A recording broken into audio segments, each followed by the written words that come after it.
Hey Gems, it's Heather here with Earth Empress. I hope you guys are doing well. This is going to be your connections read for May 2019.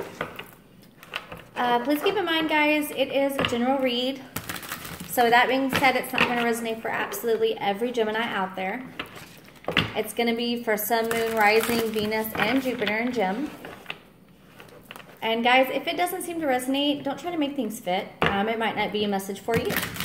You know, there are a ton of amazing readers out there, so feel free to click on one of the links below. And with that being said, also, generals, if you are a cross-watcher, welcome, first of all. Also, you know, the bits and pieces that are for Gem might play out for you as well. You know, vice versa. As always, take it as it resonates, guys. Trust your gut and follow your intuition. All right, so we're going to go ahead and get started. What can we get for Gem? May 2018. All right, Gems, you guys flew right out of the bat. The bottom of the deck is the Wheel of Fortune, guys. So you could be closing out cycles or very well starting new cycles, new beginnings. Okay, so the first card out for your energy is going to be the Sun card here.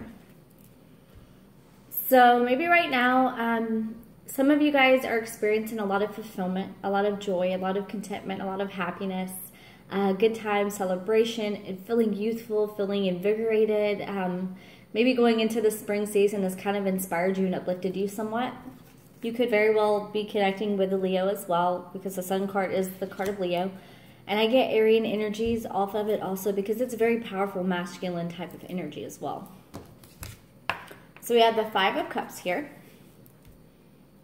So maybe some of you are coming out of a period of regret, of longing, of looking back, of nostalgia, of sadness, of, you know, even borderline depression sometimes with this card. You know, you guys are either looking for some happiness out of a situation that caused a lot of sadness. You're coming up into happiness after a period of kind of isolation and being to yourself and being put off in the back burner. I feel like that's kind of what's going on here with this Four of Swords and this Ten of Wands too. Let's see. Because this speaks to me about being discerning. The Four of Swords is my meditative, connecting, mentally stilling your mind, going within after a period of kind of heartbreak, of trauma, of issues, of combativeness. You go within, and maybe some of you are deciding to lay down some burdens, to lay down energetically, physically, you know, relationship-wise, friendship-wise, anything like that that has felt like a burden. Maybe some of you have carried, you know, traumas, issues from your past, and you finally realize that happiness is within reach, and you are finally just ready to kind of lay down maybe expectations. I'm hearing expectations, I don't know why. And you're just kind of stilling yourself, looking back, reminiscing, somewhat sad over things, but all in all, making a decision to lay down some burdens and move on to a new cycle, which is funny because that's what the Wheel of Fortune is. It can be about beginning new things. So let's see what we can get for the person you're connecting with. So what can we get for the person that Gem is connecting with?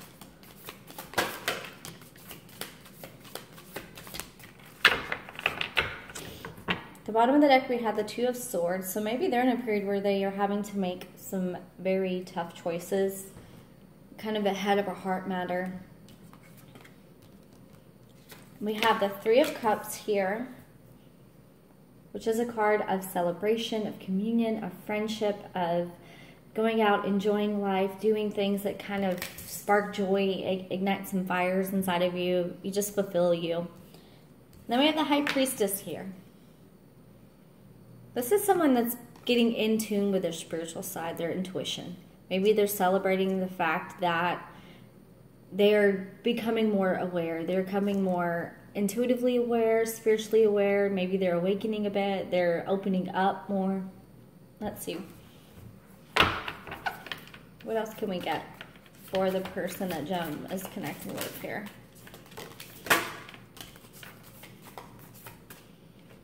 Let's see. We have one that flipped over. So we have 8 of Wands, the Chariot, and that, yeah, I feel like some of these, whoever it is you're connecting with, or it could very well be you, they're going through some kind of spiritual transformation, and it feels like it's been a pretty quick pace, pretty rapid, because this 8 of Wands here, anything that this 8 of Wands touches, sorry guys, my fingers are all in the way here, anything that this 8 of Wands touches, it adds a quick pace, a rapid movement to it. It's about, it can be about spiritual movements coming in, messages coming in, shooting messages, shooting your shot, things like that. Well, it's falling on top of the Transformation card and this Chariot card. The Transformation card is the equivalent of the Death card. So it is about changing, about becoming more in tune with yourself, becoming more aware of who you are, what you want in this life, what you want to bring forward with you, where you want to be, your goals, especially with the Chariot attached. Because the Chariot it's spiritual movement forward. Again, spiritual movement, 8 of Wands, it's rapid, it's quickly, it feels like some people have come to a celebration maybe within themselves energetically, because they are more aware now. They get it.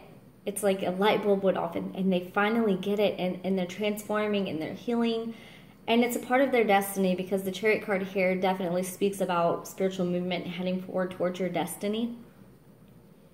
It feels like it's highly transformative. It's very, very spiritually driven. So maybe that's what their energy is celebrating right now. Maybe it's their subconscious. Maybe it's their spirit saying, look, we finally get it now. Yes, finally. And you guys over here, I feel like you've been kind of waiting on this person to reach this point of enlightenment for quite some time now. Especially with this 4 of Swords and this 5 of Cups. That's an energy of, you know, looking back on things, but meditatively. It's not beating yourself up over it. I feel like this is more looking back because, you know, you miss this connection. You miss their energy. You miss the relationship you had, or if it wasn't a relationship, the connection you had. And then the 10 of Wands, it's like you finally energetically have decided to kind of just not let go of the connection, but pull yourself back a little bit and focus on your own happiness and your joy and what's going to spark inside of you. Here, before I do this, what is this 5 of Cups about?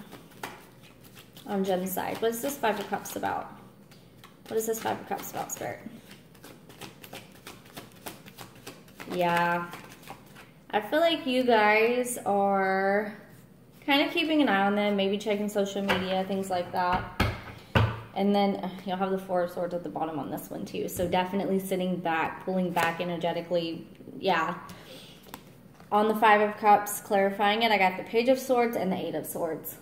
So I feel like you guys are either checking up on them or energetically still connected, maybe looking through messages, maybe looking through pictures, maybe looking through their pictures. And your 8 of Swords about it. You're kind of self-imposing yourself in a prison, a mental prison of, okay, what's going to happen? Are they going to? Is this going to work? Are we going to be together? Is this connection real? You're kind of confusing yourself almost, because you're giving yourself so many mixed signals, because you keep looking back and trying to find little pieces, little knickknacks here and there of what they're up to, or if they're thinking about you, or if, you know, they're missing you, or if they moved on maybe. That's what the 5 of Cups is about. You're kind of putting yourself in this mode where maybe you see a picture of them and they look like they're having the greatest time ever, and it kind of hits you in your heart, and then, you know, energetically they're having a great time. I don't feel like it's because of someone else. I feel like it's because they are transforming in themselves. Like whatever they're headed down, whatever path they're on, it's a path that they're supposed to be on. So let's see where this is kind of meeting in the middle, guys. This is interesting. So what can we get energetically? Where are these energies meeting up? That's a lot of cards, guys. Where are they meeting up energetically? Okay. bottom of the deck is the Empress. So energetically, the overall vibe in the center of the reading is fruition, bringing things to fruition, kind of birthing things creatively, nurturing. Okay, so we had these two that came out last. Okay, so energetically, we have the moon here, which is about the unseen, the unknown, connections from the divine, you know, things you can feel but not always see, things you can sense but not always make sense of. We have the Eight of Crystals in the Tower. So it's like it's both energetically you're working towards, I feel like, a tower moment. I feel like both of you are working towards a moment of, because the tower can be so many things. It can be something big, monumental, or it can be something, you know, that just stirs up the emotion within. Maybe this moon, this unknowing has kind of led to tower moments for you guys. And this Eight of Crystals is like working forward, building on something, working on something, willing to put in the work. And maybe the transformation, like the tower moment, is bringing work towards reunion. Six of Cups. Six of Cups is a very deeply spiritual, soulful connection. It can be past life or, you know, past in this life. Take it as resonates. Connections, but it's something that stirred up the inner child within you, stirred up some kind of happiness, very intense feelings. You know, you don't forget connections like that.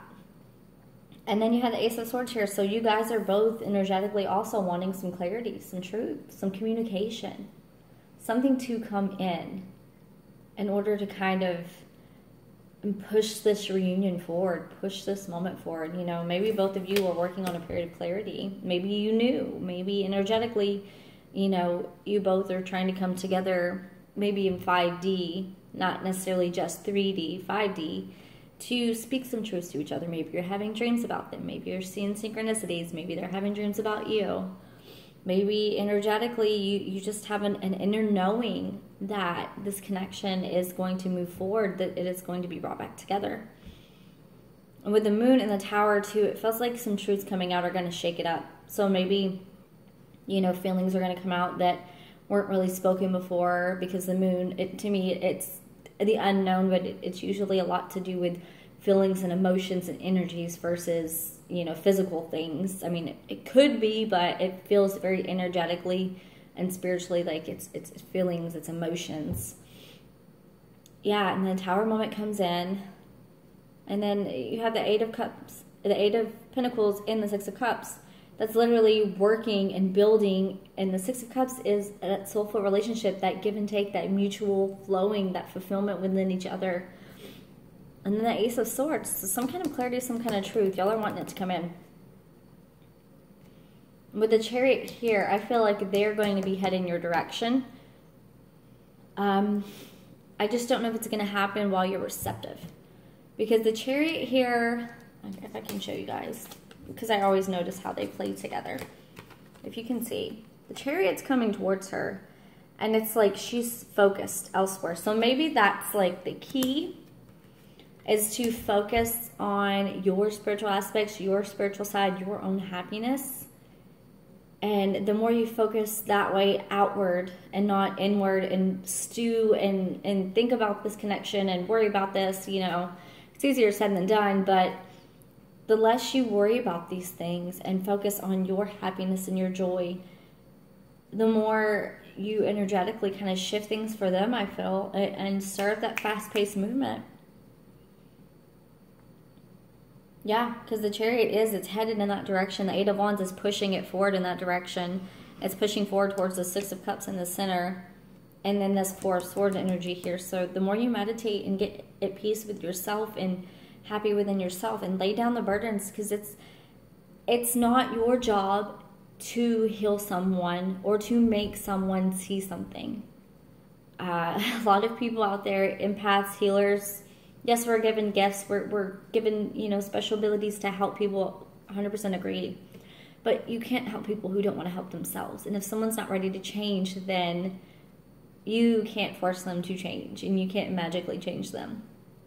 It's going to take them wanting to do it themselves And I feel like the more that you focus on yourself and your happiness and your things, it stirred a change inside of them, a transformation, because at the end of the day, I feel like they don't want to lose this connection. And I don't feel like you do either. I feel like you've spent a lot of time, energy, and, mental anxiety over this connection, worrying, wondering, hoping. And once you finally lay those burdens down, that 10 of Wands, it's like it sparks that transformation in them, guys. Okay. All right, gems. So what I'm going to do now is I'm going to grab my little oracle cards that I have, and we're going to throw a couple down. So what can I get for gems? What else do they need to know, Spirit?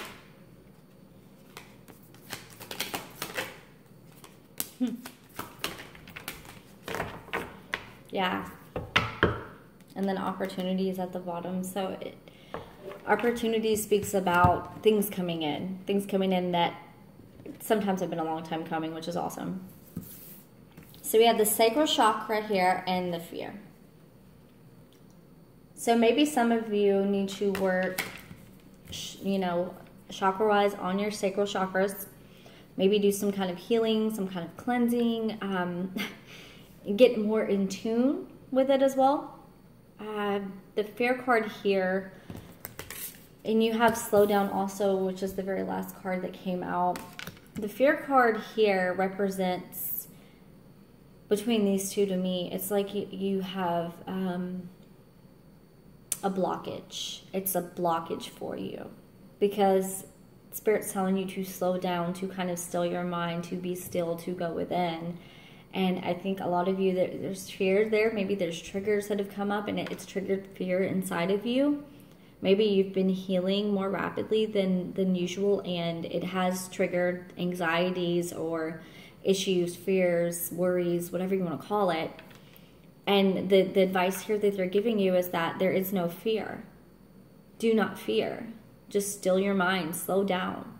This connection is going to come around when it's meant to, and divine timing has a lot to do with it.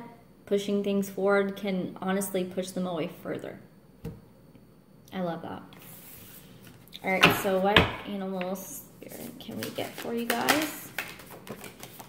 The wolf, there you go.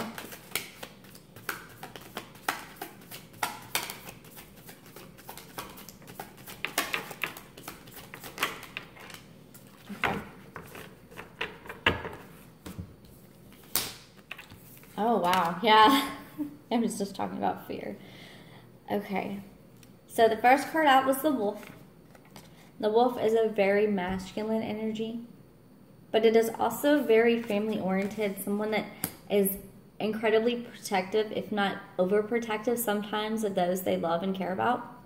So maybe, your energy at one point, or their energy, I feel like it's more so you, was very, not just possessive. And I say that with love, guys, because, we all have triggers in relationships like this. Sometimes they bring out certain sides of us. But protective. It's like you were very protective, and possibly, you still are very protective of this sacred union, because to them, this is your family. This is what your soul's calling you to do, where it's calling you to be. The camel here is a card of an energy where someone's very wise. They're always prepared for the journey. It's like they are so wise. They've been through so much. And they are very self-reliant and resilient, knowing that what they need is within themselves. Because the camel, this is a actual fire card. But with it being fire energy, it's funny because the camel, the whole story behind that is that, the camel, they live in the desert. They live in the heat. They embrace the fire. They embrace the hardships. But it's because they literally carry water within themselves. They carry the wisdom within themselves. They carry the emotions, the fulfillment, everything they need within themselves. So whether it's you or this other person, someone here is kind of embodying this spirit, this soul of fulfilling themselves and knowing that they can make it through anything, because they, first and foremost, are able to fulfill and make themselves happy and take care of themselves. So right here, this is where the fear comes in. And this is funny because I was talking about sacral chakra, and literally you see the reds and the orange all around this rabbit. So the rabbit it's a good fast-paced energy, very, you know, kind of squirrel, that type of energy, which is very much Gemini because I have Gemini, Venus, and Mercury. I get it. But this rabbit is also, it speaks to fears, kind of being afraid to come out of the rabbit hole, being afraid to stay in one place for too long or stay in one energy for too long because you're afraid that it's going to turn out for the worst. That, you know, the rabbit fears being prey. Well, maybe you're not afraid of being prey, but maybe you're afraid of being taken advantage of or taken for granted or used or forgotten or abandoned. There's a lot of triggers there that comes in with that fear card. And it's about healing and kind of figuring out that you can still this.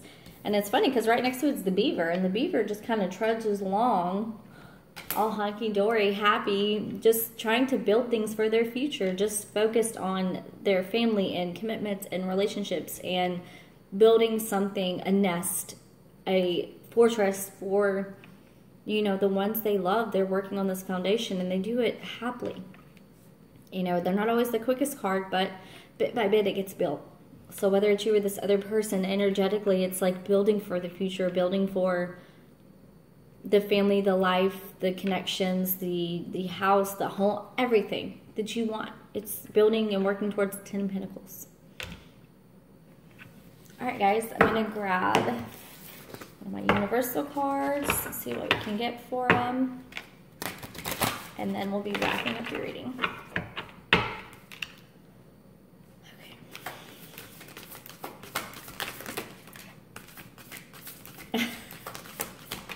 I'm sorry. They always do this with me. Okay, so the first card out of the deck is the presence of love will always cast out fear. So I feel like you guys need to embrace that camel energy of having all you need in yourselves to feel content, to feel complete, to feel fulfilled. And loving yourself more, it casts out the fear, the anxieties, the worry, the stress. It just kind of falls away. The more you love yourself in the decisions you make, the less you need other people's approval, opinions, contributions, any of it. Because at the end of the day, you are your biggest fan. And then I honor how I want to feel. Again, to me that speaks about self-love. You know, honoring yourself and loving yourself first and foremost is one of the most important relationships you can have, period. It's the basis that every other relationship you have will be built on. It's how much you love yourself and what you allow into your life. All right, guys, that's it for your May Connections read. I will see you guys in a couple weeks for your May overalls. All right, love and light.